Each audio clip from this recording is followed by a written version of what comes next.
The fifth principle is imagination.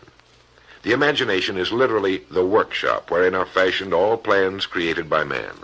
The impulse, the desire, is given shape, form, and action through the aid of the imaginative faculty of the mind. It has been said that man can create anything he can imagine. As Napoleon Hill says and teaches, whatever the mind of man can conceive and believe, it can achieve.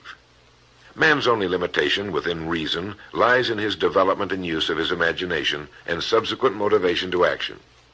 The great leaders of business, industry, finance, and the great artists, musicians, poets, and writers became great because they developed the power of self-motivation. Incidentally, one of the best books ever put together on this subject, if not the greatest, is Success Through Positive Mental Attitude by Napoleon Hill and W. Clement Stone. I suggest you get a copy from your bookstore at your earliest convenience. If your bookstore happens to be out of the book, you may obtain a copy by writing to the address on the label of this record.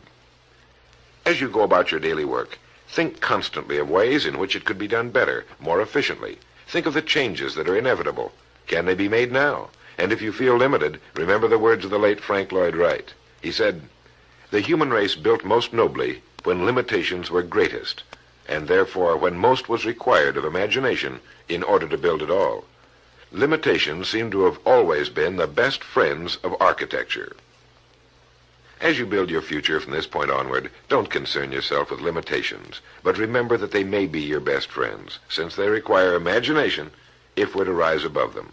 And as Beecher said, the soul without imagination is what an observatory would be without a telescope.